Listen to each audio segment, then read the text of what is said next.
Guys, aku punya cerita ya. Ini bener, ini pengalaman pribadi. No, bukan pribadi ya, maksudnya dari pasien saya atau klien saya. Saya kan punya beberapa panti nih guys. Salah satunya adalah panti jompo atau kita sebut dengan panti werda ya.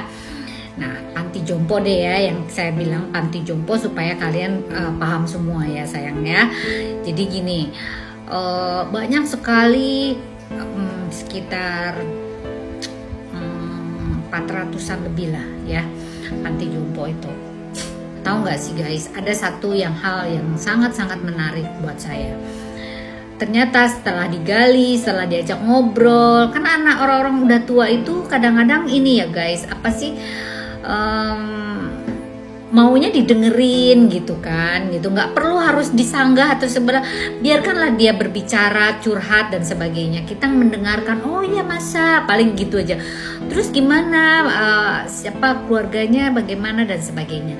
Dan yang tahu nggak sih guys, di tempat panti saya itu memang khusus panti lansia yang memang sudah tidak punya keluarga, atau memang dibuang di jalan, atau saya menemukan di pinggiran jalan atau di bawah jembatan dan sebagainya, lalu keciduk oleh Satpol PP yang akhirnya kita bantu untuk mengasesmen mereka dan memberikan edukasi, pemahaman dan sebagainya gitu ya guys.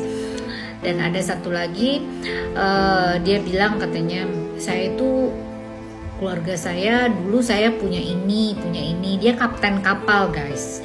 Dia tuh dulunya kapten kapal dan dia punya banyak uang lah ya dari hasil bekerja itu gitu guys. Nah singkat cerita, si kapten itu punya 3 anak nih, semuanya laki-laki guys punyanya.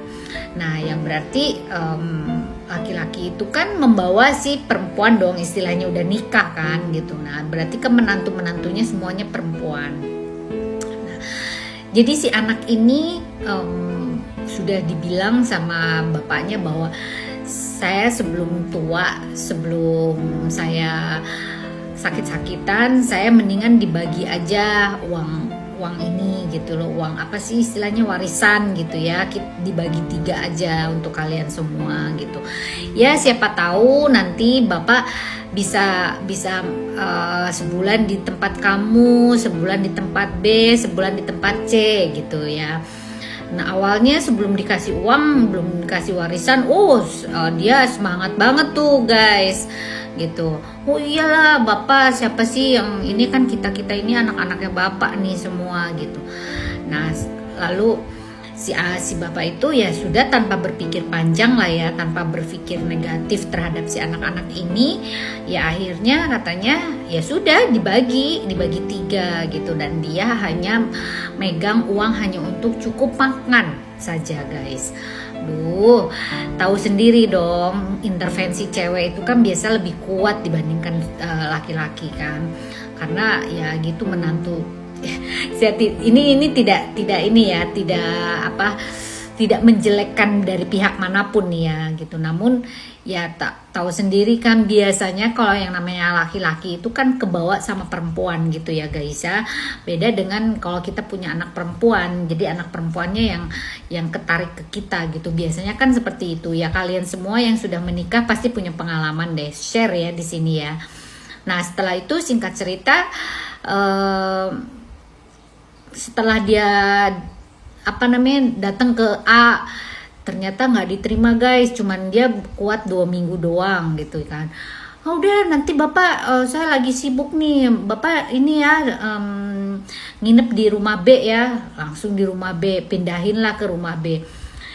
Baru seminggu aja dia udah nggak sanggup gitu loh. Udahlah bapak gini juga ke tempat C juga begitu. Yang akhirnya singkat cerita dia udah nggak kuat, terus berunding lah tuh mereka berenam dengan para istri-istrinya, bahwa si bapak ini taruh aja di ini katanya gitu ya, di panti jompo katanya seperti itu. Dan itu tidak langsung ditaruh di panti jompo loh guys, gila nggak sih, ditaruh di bawah jembatan. Dan itu keliling-keliling dulu kan sudah mulai lansia tuh, ya kan sudah mulai agak-agak pikun sedikit gitu kan. Gitu. Tapi masih bagus komunikasinya gitu ya, kadang-kadang saja gitu loh. Jadi istilahnya masih belum terlalu parah gitu, bahwa dia masih umur 60-an kok, 65 kalau nggak salah gitu. Nggak terlalu tua banget gitu loh guys. Nah, namun ya itu dalam kondisi yang tidak terlalu sehat, ya dia akhirnya dia tidak bisa berbuat apapun. Ditaruh di bawah jembatan, kolong jembatan aja dia diem aja gitu guys, karena kakinya sudah mulai lumpuh kan gitu loh. Jadi dia tidak bisa berbuat apapun, dan ya nggak tahu lah, terus di sana itu dimanfaatkan lah sama preman-preman untuk mengemis tuh guys, untuk mengemis dan sebagainya ya. Nah, lalu ketangkeplah sama Satpol PP, barulah masuk ke panti saya, ada panti sosial dan sebagainya, seperti itu guys. Singkat cerita melulu ya nggak sih, biar cepet nih guys. Jadi ya akhirnya dia nangis tuh, curhat gitu ya. Jadi esensinya di sini guys, saya kasih tahu sama kalian, sebelum kalian meninggal, bapak ibu lansia, nggak usah kasih dulu warisan. Jadi walaupun kita mau memberikan warisan, biarlah warisan itu kita yang tahu sendiri dan sudah dititipkan kepada pengacara barangkali, atau mungkin siapa tuh, notaris barangkali ya, yang sudah dikukuhkan kalau memang punya uang banyak dan sebagainya. Dan itu bisa ada surat wasiatnya lah. Jadi kita kalau memang ini berikan secara itu nanti gitu loh, nanti kayak di Singapura juga gitu loh guys. Sekarang udah nggak boleh yang namanya ngasih warisan sebelum dia meninggal gitu. Kalau menurut saya secara psikologis benar juga sih guys. Nah, jadi nanti takutnya dimanfaatkan sama orang-orang yang tidak bertanggung jawab seperti ini gitu loh. Jadi menelantarkan orang tuanya tanpa ada rasa belas kasihan sekalipun sama mereka, kasihan kan gitu loh. Nah, jadi gitu aja ya guys.